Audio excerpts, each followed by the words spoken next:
भारत में हर साल मानसून अपने साथ कई सारी बीमारियां लेकर आता है। इन्हीं में से एक है चंदीपुरा वायरस। पश्चिम भारत यानी कि राजस्थान, गुजरात जैसे राज्यों में इस वायरस ने अपने पैर पसारने शुरू कर दिए। अब तक इस वायरस के संक्रमण से कुल 7 से 9 जाने जा चुकी। ये एक ऐसा वायरस है जो शरीर में चुपचाप प्रवेश करता है। शुरुआत बिल्कुल सामान्य बुखार से होती है, लेकिन कुछ ही घंटों में यह दिमाग पर हमला कर सकता है। सबसे चिंता की बात यह है कि इसका सबसे बड़ा निशाना बनते हैं छोटे बच्चे।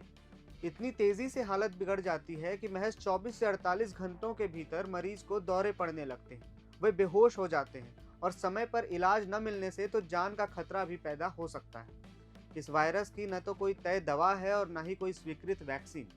ऐसे में सबसे बड़ा हथियार है समय रहते इसकी पहचान करना और सही जानकारी तक पहुंचना। आखिर चंडीपुरा वायरस है क्या? यह फैलता कैसे है? इसके लक्षण क्या हैं और इससे बचाव कैसे किया जा सकता है?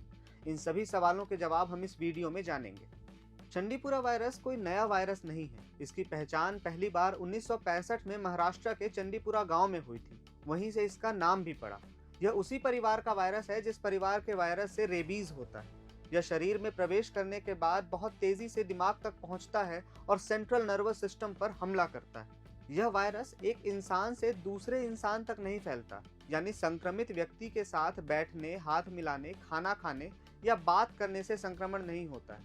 असली खतरा आता है छोटे छोटे कीट पतंगों से। इस वायरस का सबसे बड़ा कैरियर है छोटा सैंड फ्लाई।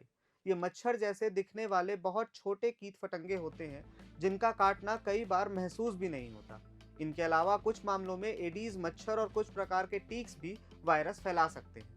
बरसात का मौसम आते ही इन पतंगों की संख्या तेजी से बढ़ जाती है।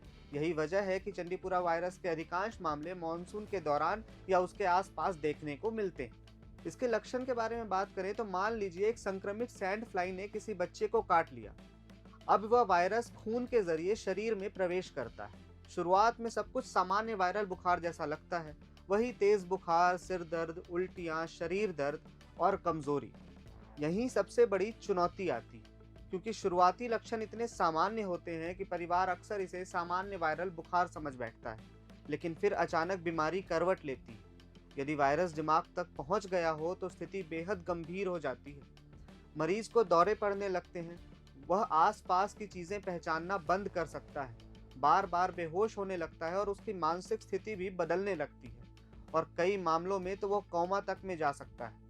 यही स्थिति एक्यूट एंसेफेलाइटिस यानी दिमाग में तेज सूजन कहलाती है। सबसे डराने वाली बात यह है कि सब कुछ 24 से 48 घंटों के भीतर घटता है, यानी इलाज में थोड़ी सी भी देरी भारी पड़ सकती है। चंडीपुरा वायरस बच्चों पर सबसे ज्यादा हमला करता है। विशेष रूप से 15 वर्ष से कम उम्र के बच्चे इसके सबसे बड़े शिकार माने जाते हैं। ऐतिहासिक प्रकोपों में कई बार मृत्यु दर 30% से लेकर 55% से भी अधिक दर्ज की गई, यानी हर दूसरा गंभीर मरीज अपनी जान गंवा सकता है। हालांकि समय पर अस्पताल पहुंचने से बचने की संभावना काफी बढ़ जाती। अब सबसे जरूरी सवाल, क्या इसकी कोई दवा है? अभी तक जवाब है नहीं। इस वायरस के लिए कोई भी विशेष एंटीवायरल दवा उपलब्ध नहीं है और न ही कोई स्वीकृत वैक्सीन है। इसलिए डॉक्टर मरीज का इलाज बीमारी को नियंत्रित करके करते हैं। अगर बुखार है तो उसे कम किया जाता है, साथ ही दौरे पड़ रहे हों तो उन्हें दवाओं से नियंत्रित करने की कोशिश की जाती है। शरीर में पानी की कमी ना हो इसका भी विशेष ध्यान रखना पड़ता है। कभी केसेस ज्यादा क्रिटिकल होने पर ऑक्सीजन या वेंटिलेटर का भी सहारा लेना पड़ता है, यानी जितनी जल्दी मरीज अस्पताल पहुंचेगा उतने बेहतर इलाज की संभावना होगी। इससे बचने के लिए घर के आसपास साफ सफाई रखें। जहां से कीट फतंगे पनप रहे हैं वहां विशेष ध्यान दें। बच्चों को पूरे बाजू के कपड़े पहनाएं। रात में मच्छरदानी का इस्तेमाल जरूर करें। और सबसे महत्वपूर्ण, अगर किसी बच्चे को तेज बुखार के साथ उल्टियां, दौरे या बेहोशी जैसे लक्षण दिखाई दे तो घरेलू इलाज या इंतजार करने के बजाय तुरंत अस्पताल जाएं। चंडीपुरा वायरस भले ही कम चर्चाओं में रहता हो, लेकिन इसका खतरा बिल्कुल वास्तविक है।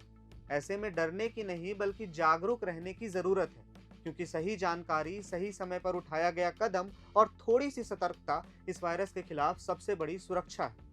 अपना और अपनों का ख्याल रखें। मैं हूं आयुष और आप देख रहे हैं प्रभात खबर। प्रभातखबर.com, विश्वास वही, रफ्तार नहीं।